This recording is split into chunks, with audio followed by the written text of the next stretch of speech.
Sophie, thank you so much for joining me this week on New Mexico in Focus. Thank you so much for having me and inviting me. So how did Jewish Voice for Peace New Mexico become involved with the Palestine Solidarity Movement, and why?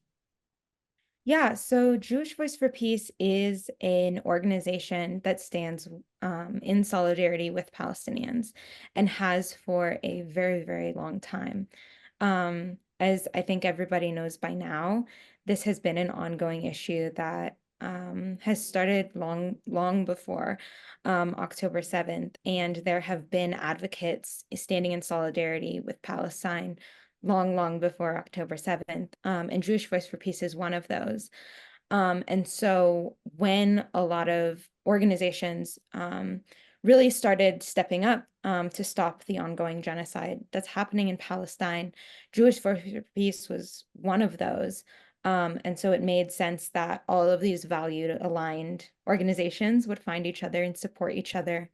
Um, and so that's kind of how JVP became a partner with the solidarity camps and that kind of thing. Gotcha. I think you answered my next question. You said the word genocide. I was Mhm. going to ask what specifically in this context your organization opposes. So I'll ask the second part of the question. What does Jewish Voice for Peace want the University of New Mexico to do? So Jewish Voice for Peace is there to support this, what the students want, and really stand with the students. We recognize that this is a student-led movement. And so Jewish Voice for Peace is not like dictating, like here's some talking points, here's the things that are like you pushing their own agenda, but are really being led by the students. When it comes to what the students are asking for, they're asking for divestment, and they're asking for a disclosure of the investments of the university. And there is a divestment resolution that was drafted that is very similar to the ones that were created in the 80s that stand against South African apartheid. Um, and really what they want is to pull money back from weapons manufacturing companies, especially as they pertain to those that give weapons to Israel. Um, and so, yeah, we're really following the lead of students and supporting them in whatever capacities that they need. So let's back up a little bit. From your perspective, how has UNM leadership handled the Palestine solidarity movement during the past few years? And did that change at all after the Hamas attack on Israel on October 7th? Um, I don't know that I can speak to like the length of how the university has handled it.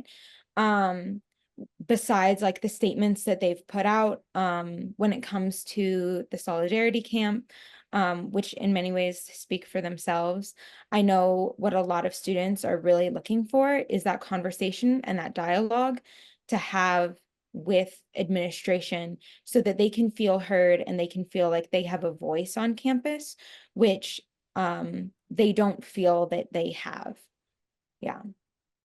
Sophie, do you think it's fair to say that the university, at least since you've really been involved here, has taken sort of a passive or hands-off approach? Does that ring the tuning fork for you?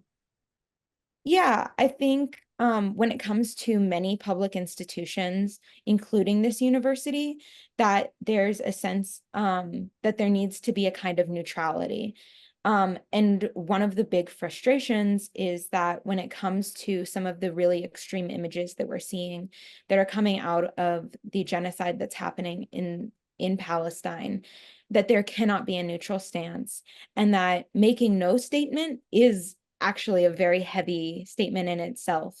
And so that's really where the frustration is coming from, where a neutral stance isn't doing it for a lot of the students. They want more than that, and are demanding that. Sort of neutrality in and of itself is an affirmative choice, right? Yeah, in many ways. Yeah, Gotcha. yeah. Let's dig a little bit deeper into this. 2 years ago, Governor Michelle Lujan Grisham signed an executive order adopting the International Holocaust Remembrance Alliance's definition of anti-Semitism for the state of New Mexico. The US House recently passed a resolution doing the same at the federal level. What do you know about that definition? And do you see any potential problems or pitfalls with its use this way by government entities? I think it's important to note like the definitions of anti-Semitism, which kind of conflate anti-Zionism again, are like really a red herring to the issue at hand. And in many ways, don't like not all Jews are a monolith. And certainly it doesn't speak to the Jews that I know, who have experienced anti-Semitism. I've certainly experienced anti-Semitism. And really it's so far from the actual issue at hand, which is the genocide of Palestinians and investments in weapons manufacturing. So really when it comes to those definitions and that kind of thing, it's so far from like what the issue that is being discussed at the encampment is. Like the encampment has become such a place of learning, especially for the students. They've had like teach-ins, classes have been held there. They're learning to like draft language and that kind of thing to articulate divestment, and they're learning about past movements. And so the discussion of like, is it anti-Semitism seems so detached from what they're doing. And really all of the debate and things that have been going through Congress and that kind of thing to define anti-Semitism in relation to it are very much seem to be a distraction.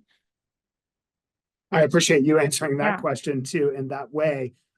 So you graduated from UNM in 2023 Mhm. and you now work at the university. I want to make clear for purposes of this conversation that you are speaking as a member of JVP and as a member of our campus community, not speaking for the university or the particular department you work in. But I Yeah. want to ask, what has your experience been like on campus as a former student and now as a staffer who is Jewish? Yeah, I feel like a very welcoming environment from the other students on campus, from the people that I work with. Yeah, I don't feel any animosity or that kind of thing. I think there is a sort of nervousness that people approach this topic with, um, because there is no like um they don't have like the language to take into these conversations.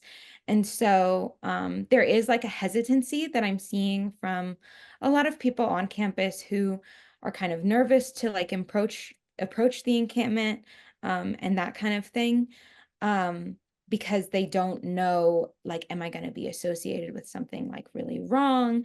Am I going to be accused of anti-Semitism?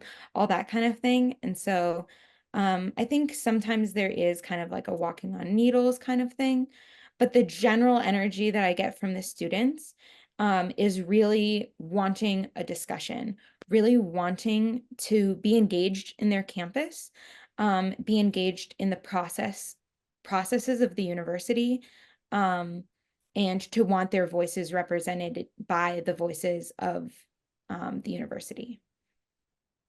Sophie, this is my last question, and I'm Yeah. not going to ask you to try to answer it globally, but from the perspective of our campus community here at UNM, why is all of this blowing up the way that it is now? Why this moment?